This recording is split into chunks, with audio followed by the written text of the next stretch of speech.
Melhorando a minha inteligência, o que eu aprendi? Hoje é o dia 10. Tenho que dizer para vocês que eu queria, né, estar desde o dia que eu comecei, todos os dias conseguindo ler e estudar sobre os assuntos que eu quero para poder me tornar uma pessoa mais inteligente aqui na minha cidade.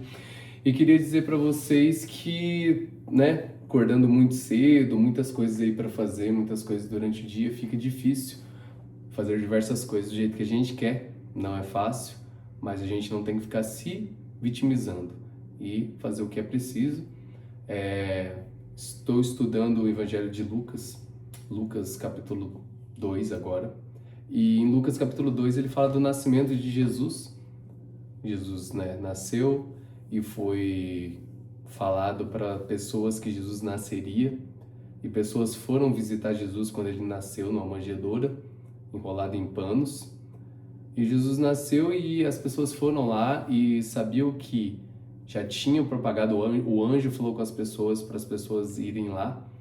E foram diversos rapazes, eles encontraram Jesus e eles disseram palavras, orações, coisas que Maria, né, mãe de Jesus, guardou dentro de si, falando que Jesus era o Salvador, que ele tinha ressuscitado e que o Messias iria vir.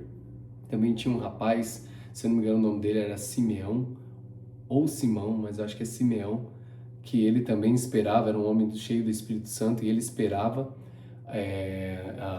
a vinda, né, do Salvador, e enquanto ele estivesse vivo, tinha essa promessa que viria para ele. E Jesus veio, Jesus nasce, Maria estava fugindo de onde estava, e foi para outro lugar para poder proteger Jesus.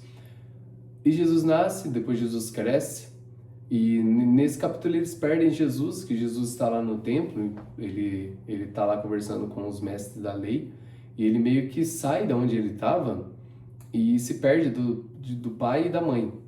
E quando o pai e a mãe encontram Jesus depois de 3 dias, vê que Jesus estava conversando e questionando os mestres da lei, e os mestres estavam vendo que Jesus era muito inteligente, que ele era diferente. E Maria fala: filha, eu estava com medo, tinha te perdido, onde você estava? Aí ele fala assim: eu estava com meu pai.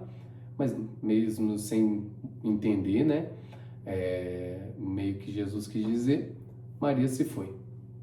E isso daí finaliza o Evangelho de Lucas 2. Já no livro Hábitos Atômicos que eu estou lendo, fala nesse capítulo que o hábito... o hábito não, desculpa, gente. Onde você está, as coisas que fazem o seu meio te moldam e fazem você seguir numa direção mais do que a própria motivação que às vezes você tem ou alguém te dá. A motivação ela não te segura muito. Nesse capítulo fala que o hábito de fazer certa coisa ou ter certa coisa perto da gente faz com que a gente se molde sem ouvir nenhuma palavra, sem ter uma motivação de qualquer coisa. Ele dá o exemplo sobre uma pesquisadora que ela precisava fazer pessoas conseguirem melhorar a parte da alimentação, só que sem motivação e sem falar nada.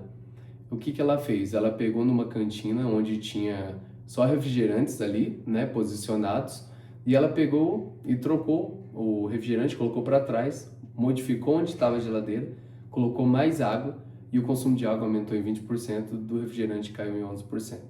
Isso mostra que as coisas que a gente necessita, que a gente quer, né, que a gente busca, se tiver no ambiente que estamos procurando, de mais fácil acesso, a tendência da gente prosperar e conseguir melhorar. Estou falando da gente porque nós todos, né, não somente eu, é maior, e conseguir vencer nas coisas que a gente precisa, tendo facilidade para encontrá-las, se torna mais fácil.